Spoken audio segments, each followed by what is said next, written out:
बिस्मिल्लाहिर्रहमानिर्रहीम। Programme focus में आपको खुशामदीद कहते हैं। सबसे पहले आज हम बात करेंगे प्रोग्राम फोकस में पाकिस्तान स्टॉक एक्सचेंज की। आज कारोबारी हफ्ते का आखिरी रोज है। कराची स्टॉक मार्केट के अंदर आज हमने तेजी देखी, बल्कि अगर कहा जाए कि आज प्रॉफिट टेकिंग का सिलसिला रहा तो गलत नहीं होगा। 100 इंडेक्स के अंदर हमने थोड़ी सी करेक्शन देखी, माइनस भी गया, लेकिन इख्तिताम ग्रीन जोन के साथ हुआ। 100 इंडेक्स 47,400 के लेवल पे बंद हुआ, 41 पॉइंट्स इस पे प्लस देखे गए। ओवरऑल अगर मैं बात करूं तो 246 मिलियन का आज वॉल्यूम रिकॉर्ड किया गया। पूरे हफ्ते की अगर बात की जाए तो 1200 पॉइंट्स प्लस हुए।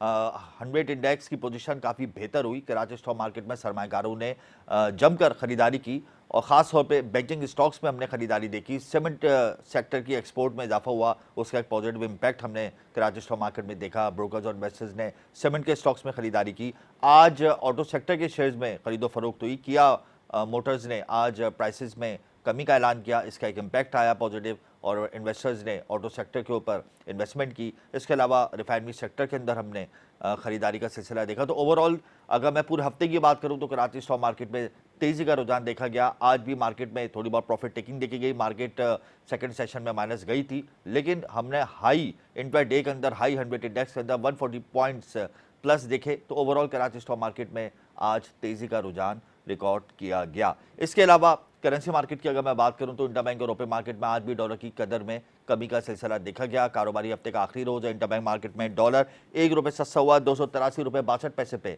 गुज़िश्ता रोज इंटरबैंक मार्केट में डॉलर बंद हुआ था और आज 282 रुपये 62 पैसे इसकी कीमत हो गई। 1 रुपये की कमी देखी गई इंटरबैंक मार्केट में, और ओपन मार्केट में डॉलर की कीमत में 2.5 रुपये की कमी देखी गई। 284 रुपये पर कल ओपन मार्केट में डॉलर बंद हुआ था, आज 281 रुपये 50 पैसे पर डॉलर बंद हुआ है। Exchange companies association of Pakistan ने इस हवाले से एदाद शुमार जारी कर दिए हैं। इसके बाद गोल्ड के हवाले से बात की जाएगी। देखिए, आखिरी गोल्ड रेट मुल्क भर में 12 सितंबर को खोला गया था, और उस वक्त गोल्ड रेट जो खोला गया था उस वक्त फी तोला सोने की कीमत 2,15,000 रुपये थी। लेकिन उसके बाद बुलियन मार्केट बंद हो गई, क्रैकडाउन का सिलसिला शुरू हुआ। मैनिपुलेटर्स और स्पेकुलेटर्स के खिलाफ सट्टा माफिया को निशाने पर लिया। हसास इदारे मैदान में, उन्होंने मदाखलत की और गोल्ड मार्केट में जो सट्टा चला रहे थे उनसे तफ्तीश की। उसके बाद बुलियन मार्केट बंद हो गई। मुल्क भर में सोने की कीमतों का इजरा नहीं किया गया। लेकिन अब Pakistan James and jewellers association और पाकिस्तान के सदर हारून रशीद चांद ने कहा है कि मंडे के दिन, पीर के रोज़ बुलियन मार्केट खुलेगी। मुल्क भर में सोने की कीमतों का इजरा किया जाएगा, लेकिन कानून के मुताबिक नेशनल और इंटरनेशनल कवानीन को सामने रखते हुए अब बुलियन मार्केट में काम होगा। और इस वक्त गोल्ड की कीमतें काफ़ी हद तक नीचे आ चुकी हैं। खुद साख्ता तौर पर जब मैनिपुलेशन की गई थी तो गोल्ड की कीमतें 2,15,000 रुपये से बढ़कर 2,30,000 और 2,35,000 रुपये चली गई थी फी तोला 24 कैरेट की सोने की कीमत। लेकिन इस वक्त 1,80,000 रुपये फी तोला सोने की कीमत हो चुकी है। मुल्क भर में 24 कैरेट का सोना काफ़ी हद तक गिरा है, और ये कहा जा रहा है मर्केंटाइल ट्रेडर्स की जानिब से कि अगर बुलियन मार्केट खुलती है तो सोने की कीमत और कम होगी। खुशाइन बात है, सोने की कीमतों में कमी का सिलसिला हो रहा है। इसके अलावा प्रोग्राम में बात करेंगे हम मुल्क के मजमूई कर्ज़ों की। वफाकी हुकूमत ने कर्ज़ों की शरह में इजाफा कर दिया। जाहिर सी बात है, मुल्क के मजमूई कर्ज़ों की शरह में मुसलसल इजाफा हो रहा है। सिर्फ एक साल में पाकिस्तान का मजमूई कर्जा 29% बढ़ा है। स्टेट बैंक ने इस हवाले से एदाद शुमार जारी कर दिए हैं, और मैं बात करूं कि इस वक्त अगर हर पाकिस्तानी के ऊपर कितना कर्ज है तो हर पाकिस्तानी तकरीबन 3 लाख रुपए का मकरूज है। अगस्त 2022 के मुकाबले में अगस्त 2023 में हुकूमत के मुकामी और बैरूनी कर्जों में 14,394 अरब रुपए का इजाफा हुआ है। हमारे मुल्क के मजमूई कर्जे 64,000 अरब रुपए की रिकॉर्ड सतह पे पहुंच गए हैं। मुसलसल इजाफा हो रहा है। जाहिर सी बात है, जब आप शरह सूद बढ़ाएंगे तो लोकल जो डेट्स हैं आपके, यानी मुकामी कर्जे, उनकी शरह में इजाफा होगा। अब डॉलर जब बढ़ा था तो हमारे कर्जे रिकॉर्ड सतह पे चले गए थे बैरूनी। अब डॉलर की कदर में हम कमी देख रहे हैं, थोड़े से कंट्रोल हुए हैं। लेकिन जाहिर सी बात है, मुस्तकिल हम कर्जे ले रहे हैं मालियाती इदारों से, बायलैटरल एग्रीमेंट्स हो रहे हैं हमारे कर्जों के, उस हवाले से मुल्क के मजमूई कर्जों की शरह में मुसलसल इजाफा हो रहा है। और मुकामी और बैरूनी कर्ज अगस्त 2022 में 49,572 अरब रुपये था, और अगस्त 2023 में 63,966 अरब रुपये, यानी तकरीबन 64,000 अरब रुपये का हमारा इस वक्त मुल्क का मजमूई कर्जा हो चुका है। और आइंदा आने वाले दिनों में अगर हमने अपने कर्ज़ों को कंट्रोल करना है तो हमें अपनी पैदावार बढ़ानी होगी, हमें अपनी एक्सपोर्ट बढ़ानी होगी, हमें अपनी शान अखराजात को कम करना होगा। वो हम कर नहीं रहे। टैक्स कलेक्शन की अगर मैं बात करूँ तो हम लोग इस वक्त ईरान और बांग्लादेश से बेहतर हैं टैक्स कलेक्शन में। हुकूमत अपने शाना अखराजात कम करे तो हम यकीनन अपने मुआशी अशारियों को मज़ीद बेहतर कर सकते हैं। इसके अलावा अगर मैं हफ्तावार बात करूं अपने रिजर्व्स की, स्टेट बैंक के रिजर्व्स की, तो उसमें भी कमी हो गई है। एक तरफ बैरूनी कर्जे और मुकामी कर्जे बढ़ रहे हैं, दूसरी तरफ हमारे रिजर्व्स गिर रहे हैं। स्टेट बैंक ने एदाद-ओ-शुमार जारी कर दिए हैं। एक हफ्ते में 2 crore 10 lakh dollar state bank के रिजर्व्स में कमी आई है और मजमूई ज़खायर में, यानी मजमूई ज़खायर कमर्शियल और स्टेट बैंक के अगर आप ज़खायर मिला लें तो मुल्की मजमूई ज़खायर में तकरीबन 13 करोड़ 10 लाख डॉलर की कमी आई है। स्टेट बैंक के ज़खायर 7 अरब 63 करोड़ डॉलर से कम होकर 7 अरब 61 करोड़ डॉलर रह गए हैं। स्टेट बैंक ने एदाद-ओ-शुमार जारी कर दिए थे। इसके अलावा मैं आपको बताऊंगा मुल्क में महंगाई की शरह में बतदरीज इजाफा हो रहा है। सरकार प्राइस लिस्ट का इजरा तो कर रही है कि सरकारी कीमतों को सामने रखते हुए अजनास को बेचा जाए। गोश्त की कीमतों का तयन कर दिया गया, गोश्त की कीमतों को कम कर दिया गया, फल और सब्जी के रेट जारी कर दिए गए। लेकिन ये मुमकिन कैसे होगा? दुकानदार कहता है जब पेट्रोल महंगा होता है, बिजली और गैस महंगी होती है तो हम चीज़ें सस्ती कैसे बेचेंगे? सरकारी प्राइस लिस्ट का इजरा तो हो जाता है, लेकिन सरकारी जो टीमें हैं वो ऑफिस में बैठकर आराम कर रही होती हैं, ग्राउंड पे नहीं उतरती, हकाइक से हट कर लिस्ट तो बन जाती है लेकिन उस पर अमल दरामद नहीं होता, जिसकी वजह से सारिफ को फ़ायदा मुंतकिल नहीं होता। दुकानदारों का और आवाम का क्या कहना है महंगाई को लेकर, आइए देखते हैं। वही काम हो रहे हैं, जिन चीज़ों पे मेहनत करने की उन चीज़ों पे नहीं हो रही। जब तक आपकी इकोनॉमी नहीं सुधरती, आपके यहाँ महंगाई कम नहीं हो सकती है। ये मुर्गी का रेट है, इसलिए इन्होंने गवर्नमेंट ने जो दिया है ये नामुमकिन है, और इसका जो है ना किस तरीके से बेचें हमारी समझ से बाहर है। क्या करें, कुछ समझ से बाहर है। हम बहुत परेशान हो चुके हैं। सब्जी का जो कीमत सरकार मुतयन करती है उसके मुताबिक मार्केट में इस वजह से कोई नहीं बेच रहा है कि पेट्रोल हो गया, गैस हो गया, किराया हो गया, वो बढ़े हुए। भाई वहाँ चीज़ इतना महंगा है, सरकार की कीमत हम कैसे बेचेगा? चीज़ 200 का आता है तो हम 150 में तो नहीं बेच सकते ना, तो हर चीज़ महंगा होता है। 3,500-4 हज़ार रुपये कहीं नहीं गए आपके सब्जी और टमाटर, आलू टमाटर प्याज आपने लिए। किस चीज़ के ऊपर उंगली रखें और बोले कि ये सस्ता है या ये रीजनेबल है? वैसे ही पागल हो गए हम लोग तो महंगाई में। ना इतनी महंगाई हो गई, ना बिजली का बिल पूरा हो रहा है, ना मकान का किराया पूरा हो रहा है, ना खाने को हो रहा है। कर्ब में मुब्तला कर दिया है अवाम को महंगाई के एदाद-ओ-शुमार ने, और मुस्तकिल महंगाई बढ़ रही है। जाहिर सी बात है, बिजली महंगी हो रही है, गैस महंगी हो रही है, पेट्रोलियम मसवाक की कीमतों में इजाफा हो रहा है। बड़े पैमाने पे पेट्रोलियम मसवाक की कीमतों में इजाफा हो जाता है और फिर 8 रुपये कम कर देते हैं, यानी तकरीबन 60 से 62 रुपये फी लीटर पेट्रोल की कीमत में 2 बार इजाफा हुआ और फिर 8 रुपये उसमें कमी कर दी। उसका कोई इम्पैक्ट नहीं आया। हमारे इन्फ्लेशन की फिगर्स वैसे के वैसे ही हैं, और अगर मैं ग्राउंड रियलिटी की बात करूं तो 55% इस वक्त इन्फ्लेशन का रेट है, और अगर मैं सरकारी एदाद-ओ-शुमार की बात करूं तो 31% है। बहुत ज़्यादा मुतासिर है पाकिस्तान की आवाम, और महंगाई को लेकर वो बहुत ज़्यादा प्रॉब्लम में है, क्योंकि आइंदा आने वाले दिनों में महंगाई कम नहीं होगी बल्कि मज़ीद बढ़ेगी। यहाँ पर वक्त हुआ है ब्रेक का, आप हमारे साथ आइएगा, गुफ्तगू का सिलसिला जारी रहेगा।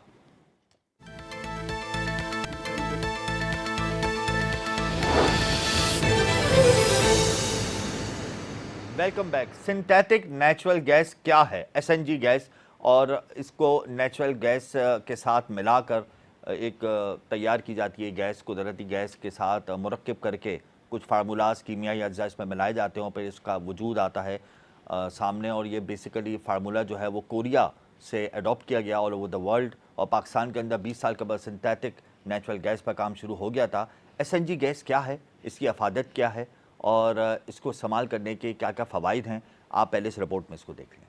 पाकिस्तान में बिजली की तलब में मुसलसल इजाफा हो रहा है, लेकिन मुल्क में कुदरती गैस के ज़खायर की तलब और रसद में नुमाया कमी का सामना है। पाकिस्तान में कुदरती गैस की तलब को पूरा करने में थर में मौजूद कोयले के ज़खायर का अहम किरदार है। थर के कोयले के ज़खायर कई दहाइयों से मुल्क की तवानाई को पूरा कर रहे हैं, लेकिन बढ़ती तलब और रसद ने अब गैस बहरान की शक्ल इख्तियार कर ली है, और अब इस कमी को पूरा करने के लिए किसी मुतबादिल तवानाई के वसाइल की फौरी जरूरत है। सिंथेटिक नेचुरल गैस मसनूई कुदरती गैस है, और ये एक ईंधन की गैस है जो फोसल ईंधन जैसे लेग्नाइट, कोयला, ऑयल शेल या बायोफ्यूल से पैदा की जा सकती है, या बिजली के साथ बिजली का इस्तेमाल किया जा सकता है। एलएनजी या सीएनजी की शक्ल में एसएनजी को सड़क, रेल, फिजाई और समुद्री नकलो हमल की गाड़ियों में डीजल, पेट्रोल वगैरह के मुतबादिल इस्तेमाल किया जा सकता है। कोयले से हासिल होने वाली एसएनजी का कार्बन फुटप्रिंट पेट्रोलियम मसनूआत से मवाजना किया जा सकता है। एलपीजी एसएनजी से ज्यादा आसानी से नकलो हरकत के काबिल है, और हर किस्म की छोटी बड़ी एचपी गाड़ियों, इंजनों में ईंधन के तौर पर ज्यादा मौजू है और कम सप्लाई की वजह से बैनुल-अक़वामी मार्केट में ज्यादा कीमत भी हासिल करती है।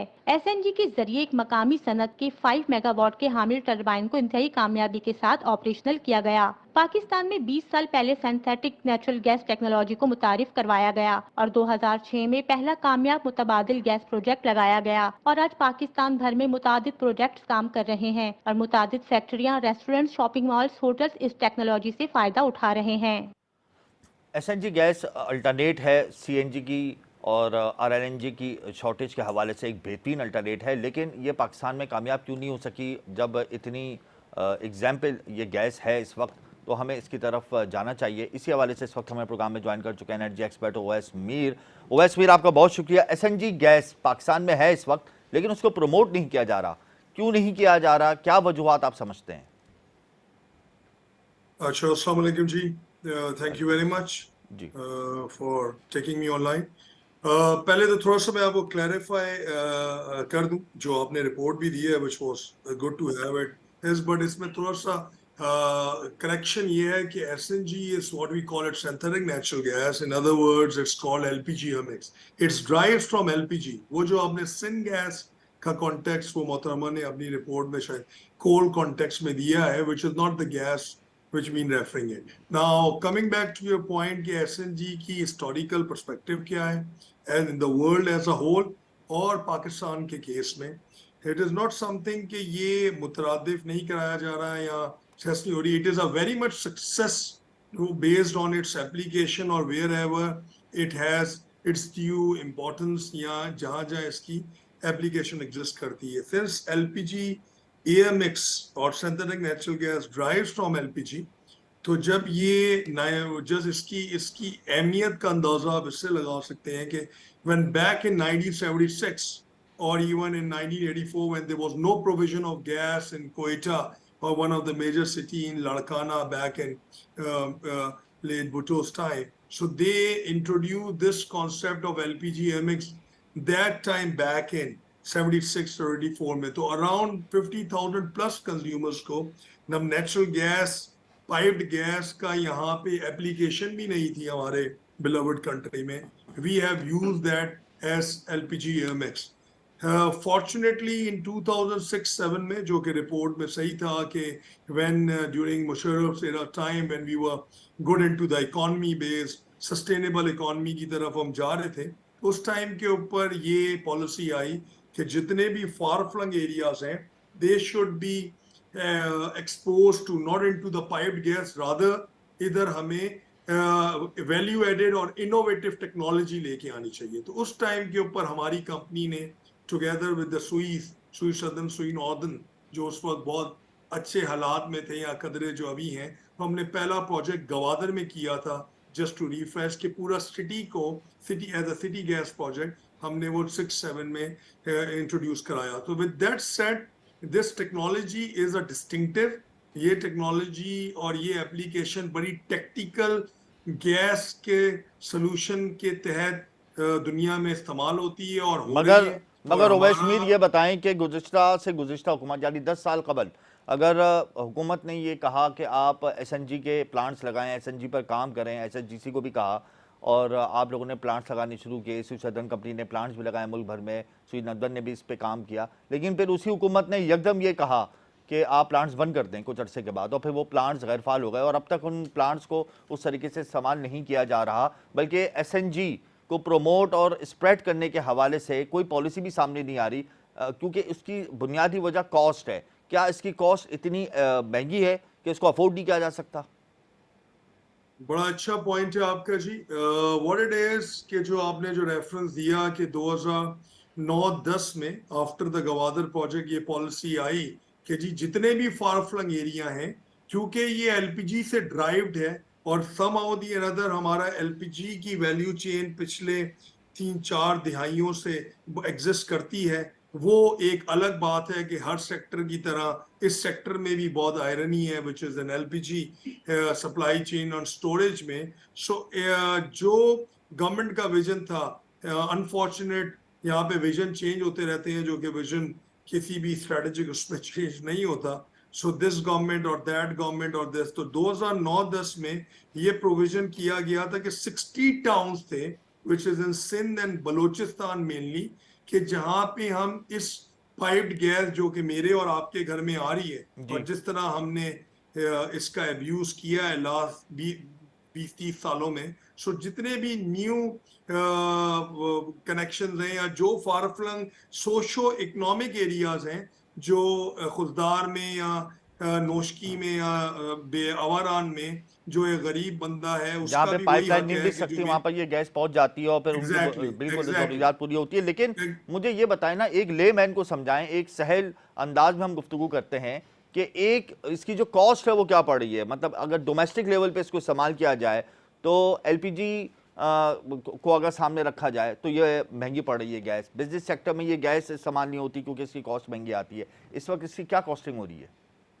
जी, इसमें जी जिस तरह ये अवेयरनेस और जिस तरह कॉन्सेप्ट की बात करें इन सादा लफ्जों में, ये कॉस्ट, इसकी जो एसएनजी की कॉस्ट है, कंपेयरिंग विद तीनों, आपको एग्जांपल से आसान लफ्जों में समझाता हूँ कि अगर ये डोमेस्टिक एप्लीकेशन में या डोमेस्टिक हाउस होल्ड में अप्लाई होनी है किसी इंडिविजुअल घर में, जो कि चैलेंज है, बट किसी भी गेटेड कम्युनिटी में या आपने बहरिया टाउन या इस्लामाबाद के 2-3 बड़े हाउसिंग यूनिट्स हैं वहां पे हम ये लगा चुके हैं और it is the only option which is available. वहां की जो इसकी कॉस्ट है वो एलपीजी के सिलेंडर से, जो कि एक घरेलू सारिफीन के लिए है, उससे इवेंचुअली कम आएगी। लेकिन वो तो देखें, लेकिन आपने अगर किसी हाउसिंग स्कीम के अंदर ये इंजेक्ट की है गैस, तो वहां पर तो आपके पास स्पेस है ना।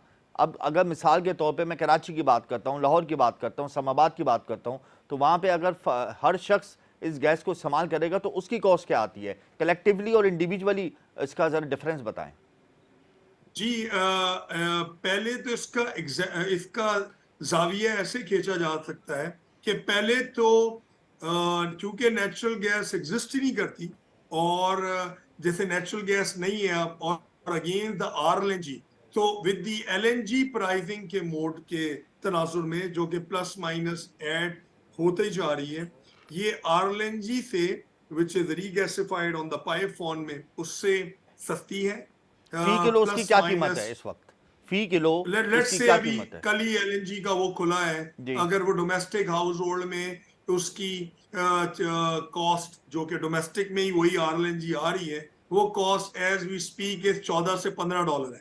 ठीक है जी। विद दैट सेड, जो एलपीजी एयर मिक्स की है, एलपीजी की हाउसिंग में कॉस्ट होगी, वो भी अराउंड लगभग $14-15 प्लस माइनस है। बट क्योंकि जो एक बड़ा क्रिटिकल फैक्टर है बिसाइड दिस इकोनॉमिक कंपैरिजन के, कि जिस तरह हमने नेचुरल गैस का अब्यूज किया है, और जो सबसे बड़ा अजदा है अब्यूज किया है? मीडिया, आपका इशारा किस तरफ है हमने अब्यूज किया है? आप क्या समझते हैं? मैं आने लगा हूँ जी, मैं उधर ही आने लगा हूँ ना जी।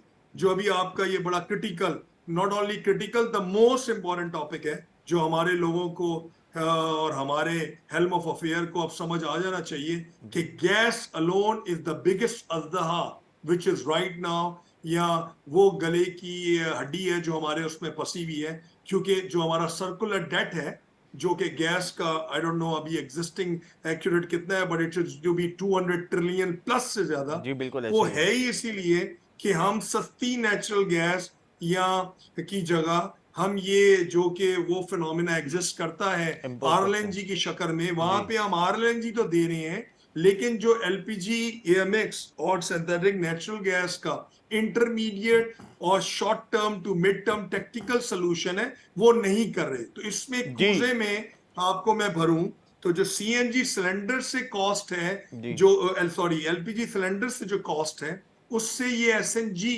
एक तो आपको पाइप्ड गैस में मिलेगी, आपको नई प्रोविजन में 24/7 मिलेगी, एंड तीसरा जो हमारे एलपीजी सेक्टर, जो कि so called poor man's fuel के तौर पे आता है, अनफॉर्चुनेट, वो 2000 गज का डीएचए के घर में ₹1000 का बिल आ रहा है, और वो बेचारा जो मच्छर कॉलोनी में और महमूदाबाद पे हाउस होल्ड रह रहा है, उसका एलपीजी सिलेंडर का बिल है 7-8-10 हजार रुपए ऑन एन एवरेज। तो ये इतना खुला तजाद है और इतनी बड़ी डिस्टॉर्शन है कि एसएनजी उसमें एक ऐसा टेक्निकल टूल है जो गवर्नमेंट की पॉलिसी मेकिंग को और एक्चुअल एंड यूजर को एड्रेस कर सकता है इन अ बैलेंसिंग फॉर्म में। जी बिल्कुल, आप सही कह रहे हैं। इस वक्त हमें प्रोग्राम में ज्वाइन कर चुके हैं Sameer Najmul Hasan, Pakistan CNG association Sindh zone के प्रेसिडेंट है। बहुत शुक्रिया समीर साहब। ये बताएं कि एसएनजी पर हम लोग क्यों नहीं जा पा रहे, क्या वजूहात हैं? अगर सीएनजी सेक्टर इस वक्त ज़बूहाली का शिकार है तो हमारे पास अल्टरनेट में एसएनजी गैस मौजूद है, पाकिस्तान में एग्जिस्ट करती है। 20 साल पहले इसका फार्मूला पाकिस्तान में आ गया था और उस वक्त इसको बड़ी तेज़ी से स्प्रेड किया जा रहा था, लेकिन इस वक्त कोई पॉलिसी में एसएनजी का नाम शामिल नहीं है। क्या वजूहात समझते हैं आप? देखिए, सिंथेटिक नेचुरल गैस जो ना, एक बिल्कुल आपने सही कहा कि एक ऑल्टरनेट है हमारे लिए मौजूद, जी, लेकिन ऑल्टरनेट उस बड़े पैमाने के ऊपर अभी तक ये मार्केट हो नहीं सका है कि जिसकी वजह जिसके बाद जो ना हम एज ए सीएनजी सेक्टर उसको अडॉप्ट कर सकें। मतलब अभी तक एक तो कम से कम अगर एज ए सीएनजी सेक्टर आपसे कहूँ तो हमारे सेक्टर से आज तक कभी किसी ने सिंथेटिक नेचुरल गैस की तरफ से किसी ने अप्रोच ही नहीं किया। इसीलिए ऑल्टरनेट के तौर पे हमें जो है महंगी आरएलएनजी की तरफ जाना पड़ा जी, और ये नेचुरल गैस को सरेंडर करना पड़ा। हालांकि आपको पता है कि सिंध के अंदर वाफिर मिकदार के अंदर गैस मौजूद है, उसके बावजूद सबसे पहले जिस सेक्टर को बंद किया गया वो था सिंध का सीएनजी सेक्टर। जी, बिल्कुल ऐसा ही है। लेकिन अगर हमारे पास अल्टरनेट गैस मौजूद है और इस वक्त सीएनजी को बहुत ज़्यादा क्राइसिस का सामना है, तो क्या इस वक्त अभी आप लोग कोई ऐसा प्लान कर सकते हैं कि आप लोग मिनिस्ट्री के पास जाएं, उनको बोलें कि अल्टरनेट फार्मूला जब मौजूद है तो हमें इस पर मुंतकिल किया जाना चाहिए? क्या इसकी कॉस्टिंग महंगी आ रही है? क्या ब्यूरोक्रेसी आड़े आ रही है या हुकूमत की पॉलिसीज़ आड़े आ रही हैं? क्या वजूहात समझते हैं आप?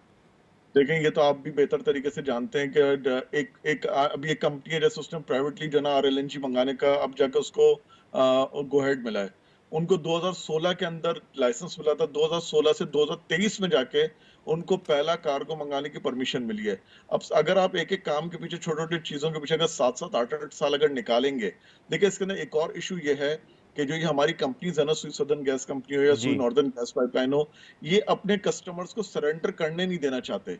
ये किसी प्राइवेट सेक्टर को इन्वॉल्व नहीं होने देना चाहते। अब सिंथेटिक नेचुरल गैस एक बहुत अच्छा ऑल्टरनेट है, लेकिन वो इनको प्रॉपर तरीके से ना सप्लाई कर इनकी चेन बनने देंगे, ना कुछ करने देंगे। हर चीज के अंदर जब इनके लाइसेंसिंग का मसला होगा, जब भी इनके किसी भी किस्म की पब्लिक हेयरिंग होंगी, सबसे बड़े इख्तलाफ करने के लिए जो सामने आएगा ना, वो आएगा गवर्नमेंट सेक्टर और एसएनजीपीएल और एसएसजीसी। वो चाहते ही नहीं है कि लोगों के लिए आसानी पैदा तो आप करें। बाईपास करके डायरेक्ट मिनिस्ट्री को अप्रोच करें, गवर्नमेंट को अप्रोच करें, इन इदारों को बाईपास करें। बिल्कुल हमने कई दफा किया है और आखिर में जाकर हमें यही ऑल्टरनेट दिया गया कि जी आप एसएसजीसी से ही जो है आरएलएनजी ले लें। हालांकि ऑल्टरनेट और बहुत सारे हो सकते थे। इस टाइम पे देखें, बायोगैस भी है, सिंथेटिक नेचुरल गैस है, बहुत सारे ऑल्टरनेट्स हैं, लेकिन उसके ऊपर आपका ओगरा का इदारा जो प्रॉपर्ली वर्किंग करने के लिए तैयार ही नहीं है। वो एक रेड फीता कहते हैं ना, हर चीज के अंदर एक रेड फीता लगा हुआ है। आप आज जाके किसी चीज के लिए अप्लाई करें, दुनिया भर के अंदर आपको वेलकम किया जाता है कि अगर आप इन्वेस्टमेंट किसी सेक्टर के अंदर करना चाहें, और खासतौर पर अगर एनर्जी सेक्टर के अंदर आप इन्वेस्टमेंट करना चाहें। ओके, हमारे यहाँ आपको पता है, अगर कोई शख्स आता भी है तो उसको इतने तो चक्कर लगवा दिए जाते हैं कि अल्लाह माफ करे, वो खुद ही तौबा करके चला जाता है कि भाई मुझे इस मुल्क के अंदर काम नहीं करना। बिल्कुल बिल्कुल। यहाँ वक्त है ब्रेक का। आप मौजूद मेहमान हमारे साथ ही रहिएगा, गुफ्तगू का सिलसिला जारी है ब्रेक के बाद।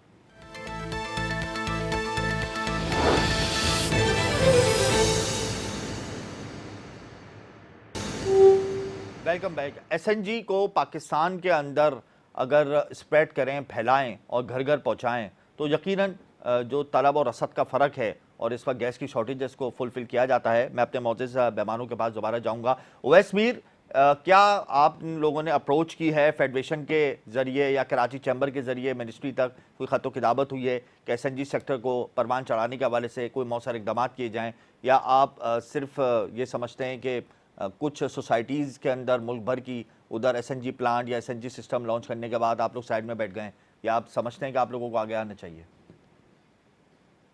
अच्छा यार, देखिए इसमें द पॉइंट इज दैट कि हमारा हर व्हाट वी हैव, हमारा जो एनर्जी मिक्स है ना, इसका कोई बैकग्राउंड आंसर वो है which used to be more than 50% on the natural gas. हमारे मुल्क का जो डिस्टॉर्शन और आयरनी और हमारी पॉलिसी इम्प्लीकेशन का जो इशू है टुवर्ड्स एप्लीकेशन, वो जितना बैड सिनारियो गैस में मिसहैंडल हुआ है इन द लास्ट 10-15 ईयर्स में, वो उसकी कोई और एग्जांपल नहीं मिलती। जैसे ये समीर साहब है आपके, इन्होंने बिल्कुल सही बोला कि अनेबलिंग एनवायरनमेंट तो प्राइवेट सेक्टर की है। टीपी एग्जिस्ट होने, आप जिससे बात कर रहे हैं, he has a role to play on the Pakistan LPG और LNG policy, we were the owners engineer जब ये दोनों LNG टर्मिनल लगे, और from the policy stand point the application. But जो इशू है ना ब्रदर, वो ये है कि हमने, ऐसा नहीं है कि ओगरा का रोल नहीं है। और जो थोड़ा सा आपको करेक्ट कर दूं, we have a policy now on the LPG नहीं, आप ये बताएं ओवैस साहब कि कराची चैम्बर ऑफ कॉमर्स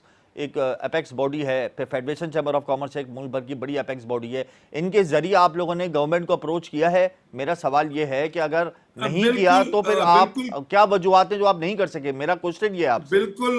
बिल्कुल किया भी है जी, and as a matter of fact हो भी रहा है। It's not the matter of क्या खतो किताबत हुई है? निगरा हुकूमत जो आई है, पेट्रोलियम मिनिस्टर जो आए, इससे क्या आपकी कोई खतो किताबत हुई है? मैं इस हवाले से आपसे सवाल पूछना चाह रहा हूँ। जी हुई है। We were there together in ADIPEC, दुनिया की largest oil and gas conference yesterday, वहीं पे ही। बट जो पॉइंट है ना जी, इशू ये नहीं है, क्योंकि आपने अच्छा टॉपिक उठाया हुआ है, और which is the hard issue तो देखें ना ओवैस साहब, सबसे बड़ा इशू तो ये है कि हमारे पास अल्टरनेट गैस मौजूद है और उसको अप्लाई करने के लिए टीमें भी मुतारिक हैं मुल्क भर में, लेकिन गवर्नमेंट और गवर्नमेंट के जो ज़ेली इदारे हैं वो उसको सपोर्ट नहीं कर रहे।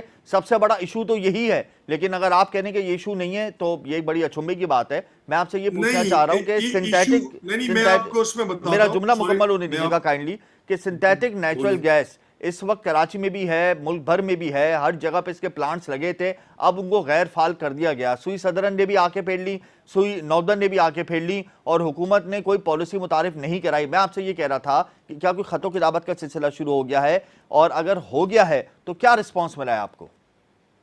ओके जी, बिल्कुल। इनिशिएटिव्स, पॉलिसी एग्जिस्ट करती है, पॉलिसी पे लिया गया है। पॉलिसी में unfortunate the helm of affair in the last 4-5 year, जिसमें पब्लिक सेक्टर आती हैं, उनकी किसी हद तक इनएफिशिएंसी रही हुई है। उन्होंने इस टेक्नोलॉजी और एप्लीकेशन को सही पोर्ट्रे नहीं किया हुआ मिनिस्ट्री में। हमारे पब्लिक सेक्टर की कैपेसिटी बिल्डिंग और इन्हें ना होने की वजह से इसकी एप्लीकेशन नहीं हुई। अभी हमने लार्जेस्ट प्रोजेक्ट गिलगित बल्तिस्तान में 7,000 फुट की बुलंदी पे ये प्लांट लगाया है, जहां गिलगित के लोगों को ये गैस मिलनी है, even to the remotest of the town of Awaran, जहां आप भी नहीं गए होंगे। 80% लोगों को वो जगह भी नहीं पता होगी। उधर स्टेट ऑफ द आर्ट ये प्लांट लगे हुए हैं कि जो सोशो इकोनॉमिक फैक्टर है, जो बलूचिस्तान में किसके प्लेटफॉर्म से ये प्लांट लगाया आपने? गवर्नमेंट ने आपको सारे प्लेटफॉर्म जी? हाँ, अच्छा सवाल है। अभी क्योंकि ये सिटी गैस अभी सुई सदर्न और सुई नॉर्दर्न के जिम्मे में आता था। नाउ प्राइवेट पॉलिसी 6 महीने पहले ही ओगरा ने इस पे एफर्ट भी की है, और हमारी एनेबलिंग एनवायरनमेंट की वजह से मतलब बाय सोर्स ऑफ ओगरा आप लोगों ने वापस सॉल्यूशन कर दी है? बिल्कुल कर दी है, एग्जीक्यूट हो गई है। 100-150 कनेक्शन लग चुके हैं, जो कि हजारों में होने चाहिए थे। गवर्नमेंट का करंट इनिशिएटिव ये SIFC का और पॉलिसी मेकिंग का है। We are trying to do so, जो ऑलरेडी हम ऑन ग्राउंड काम कर चुके हैं, इसको अब प्राइवेट सेक्टर में लेके जाएं। आपका जो सवाल था कि चैम्बर्स और वो क्या रोल रखते हैं, unfortunately and I am blunt with you, कि पब्लिक सेक्टर का तो जो हाल है ही है, जो हमारा प्राइवेट सेक्टर है ना जी, वो भी कोई सुपर फिनोमेना और सुपर एफिशिएंसी भी एग्जिस्ट नहीं करता। बिल्कुल, पाकिस्तान की ब्यूरोक्रेसी भी पब्लिक प्राइवेट पार्टनरशिप को प्रमोट नहीं करती, यही सबसे बड़ा अलमिया है। अच्छा समीर साहब, मैं आपके पास दोबारा आऊंगा। मुझे ये बताएं कि इस वक्त जो निगरान सेटअप आया है वो बड़ा फाल है, और हम देख रहे हैं कि वो बड़े मेजर स्टेप्स उठा रहा है इकोनॉमिक इंडिकेटर्स को बेहतर करने में। तो आप नहीं समझते कि ये मौका अच्छा है अगर CNG सेक्टर फाल हो जाए, स्क्रीन पर आए और नॉकिंग करे और कहे कि हमें अल्टरनेट गैस की तरफ जाना चाहिए, CNG सेक्टर प्रमोट करता है SNG को, इस हवाले से कोई पॉलिसी मुतारिफ कराई जाए, तो इससे हम समझते हैं कि हमारा जो बहरान है तवानाई का, वो किसी हद तक कंट्रोल हो सकता है? देखिए, बिल्कुल कंट्रोल हो सकता है, लेकिन विल हो तो हो सकता है ना जी। जब आप अभी तक अगर जो हमारा जो पास्ट एक्सपीरियंस रहा है उसके ना, तो हमें तो किसी एंगल से भी नहीं लगा कि जी CNG सेक्टर को दोबारा से फाइल करने की किसी किस्म की गवर्नमेंट की विल है। ये तो इसको मुकम्मल तौर पे डिप्रेस करके आखिर में खत्म ही कर दिया है। आपको जान के हैरत होगी कि हम अपने पीक टाइम के अंदर 72 MMCFD गैस कंज्यूम करते थे डेली बेसिस के ऊपर, ठीक है ना, व्हिच वाज आउट ऑफ 1250। अच्छा, हमारे खिलाफ एक प्रोपेगेंडा ये भी था कि जी CNG सेक्टर गैस खा गया, ठीक है। 1250 MMCFD का नेटवर्क है सुई सदर्न गैस कंपनी का, उसमें से हम सिर्फ 72 MMCFD कंज्यूम कर रहे थे, which is equivalent to approximately 5%, ठीक है ना। 5% गैस कंज्यूम करके हम 2 से 2.5 अरब डॉलर का रेवेन्यू जो फॉरेन करेंसी था वो बचा रहे थे। हाईएस्ट टैक्स पेयर हमारा जो सेक्टर था वो था, सब कुछ था, लेकिन सबसे ज्यादा प्रोपेगेंडा हमारे सेक्टर के खिलाफ किया गया। सबसे पहले जो सबसे ज्यादा हाईएस्ट जो टैरिफ पेयर थे वो भी हम थे। हमारे खिलाफ कौन थे? सबसे ज्यादा जो थे वो आपके कैप्टिव पावर वाले थे।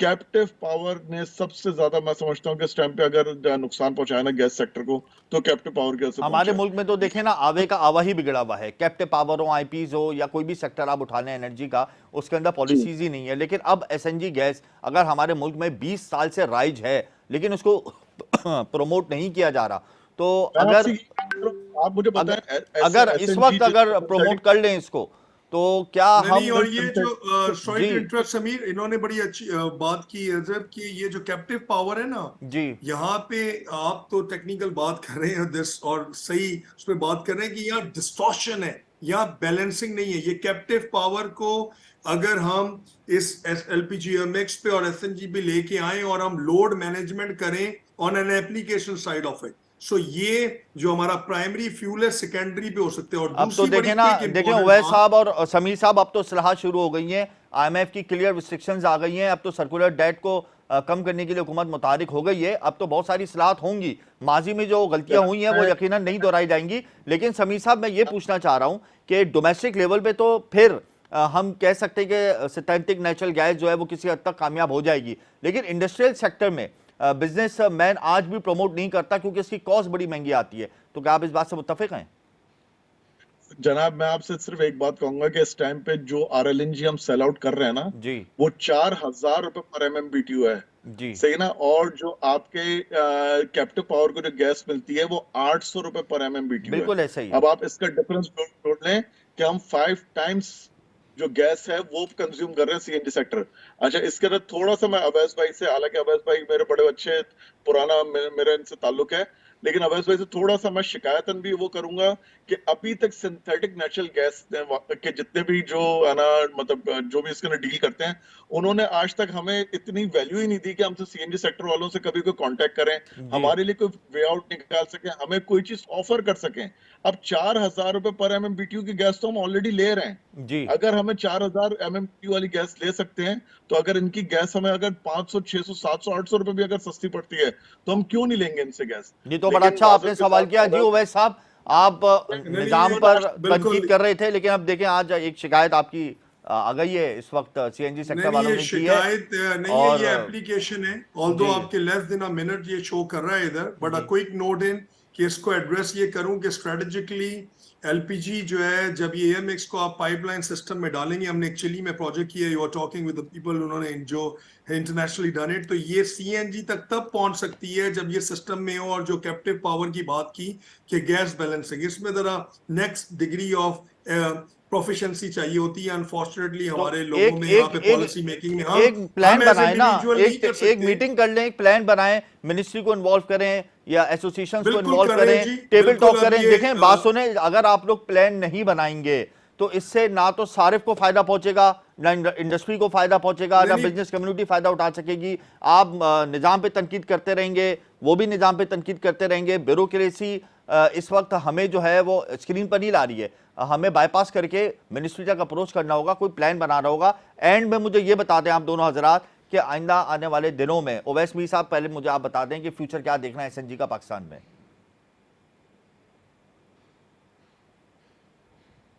जी समीर साहब, मुझे एंड में ये बता दें कि आप एसएनजी का क्या फ्यूचर देखते हैं पाकिस्तान में? देखिए, एसएनजी का फ्यूचर उसी सूरत में जब ये लोगों को अप्रोच करें। अभी तक मैं जहां तक समझता हूँ ना, प्रॉपर तरीके से अप्रोच नहीं किया गया। ये गवर्नमेंट बेस्ड जो प्रोजेक्ट्स है ना, जी उनको तो मतलब फुलफिल कर रहे हैं, जी बट लेकिन एक अब जैसे बहरिया तो खैर बहुत ह्यूज प्रोजेक्ट है, आपको पता है, बिल्कुल। वहां की अप्रोच अलग है। लेकिन ग्राउंड ग्रास रूट लेवल तक जो ना, अभी तक बिल्कुल भी किसी किस्म की अप्रोच नहीं है। यहाँ तक कि मैं आपको एक बात, मजे की बात बताऊं कि सिंथेटिक नेचुरल गैस है क्या, नोबडी नोस। बिल्कुल पता ऐसा ही ही नहीं है, लोगों को, लोगों को पता ही नहीं कि क्या है ये। क्या है। बिल्कुल। और थोड़ा सा जहां तक मैंने इसके ऊपर रिसर्च किया, थोड़ा सा डिग आउट किया इसको, दुनिया के अंदर ये जो सिंथेटिक नेचुरल गैस के जो सिस्टम है, जो एयर मिक्स प्लांट्स हैं, बिल्कुल। ये लोग घरों में भी लगाते हैं। बिल्कुल ऐसा ही मतलब है। अपने घरों में तो लोगों ने कि जी है ना बाहर ही घर के एलपीजी का सिलेंडर का उसके ना एयर मिक्स हुई और आपके घर के चूल्हे गीजर वगैरह सब जगह पे जहाँ पे रिक्वायर्ड है आपको वहां पे वो नेचुरल गैस के ना कन्वर्ट होकर आपके पास आ गई। लेकिन अभी तक मैं आपको बताऊं कि अवैस मीर भाई से बहुत माजरत के साथ मैं शिकवा करूंगा कि अभी तक ये गवर्नमेंट बेस्ड प्रोजेक्ट्स पे तो फोकस कर रहे हैं, लेकिन ये मार्केटिंग में अगर अभी तक डोमेस्टिक जो है ना लेवल पर आ वो जाए समीर साहब, अगर डोमेस्टिक लेवल पर एसएनजी आ जाए तो दुकानें बंद हो जाएंगी, बड़ी बड़ी दुकानें बंद हो जाएंगी। आपको भी पता है कितना पैसा ब्लैक मनी इंजेक्ट किया हुआ है और कितना टैक्स खाया जा रहा है इस सेक्टर की आड़ में, वो सब बंद हो जाएगा धंधा। आपका बहुत शुक्रिया समीर साहब, ओवैसी साहब, आपने हमें अपना कीमती वक्त दिया। इस वक्त मैं आपको वाजे कर दूं कि मुल्क के अंदर तवानाई का बहरान सर चढ़ के बोल रहा है। ख़ास तौर पे गैस इस वक्त मुहैया नहीं है, डोमेस्टिक लेवल पे गैस नहीं है, इंडस्ट्रियल सेक्टर पे गैस नहीं है, जिसकी वजह से शदीद मुश्किलात का सामना है। एक्सपोर्ट हमारी मुतासर हो रही है। आइंदा आने वाले दिनों में विंटर सीजन सर पर खड़ा है और हमारे पास कोई अल्टरनेट सोल्यूशन मौजूद नहीं है। एक अल्टरनेट सोल्यूशन है एसएनजी का, उसको अगर फाल कर दिया जाए, उस पर काम कर दिया जाए, डोमेस्टिक लेवल पे उसकी कॉस्टिंग को थोड़ा प्रमोट किया जाए तो इंडस्ट्रियल सेक्टर जो है वो प्रमोट हो सकता है, अपने टारगेट्स अचीव कर सकता है। इसके लिए हुकूमत को पॉलिसी बनानी होगी और ख़ास तौर पे जो निगरां हुकूमत है, अगर वो एसएनजी सेक्टर पे काम कर ले तो ये बहुत मुफीद होगा हमारे लिए। मुझे और मेरी टीम को इजाज़त दीजिए, प्रोग्राम का वक्त ख़त्म होता है, कल फिर हाजिर होंगे। अल्लाह हाफ़िज़।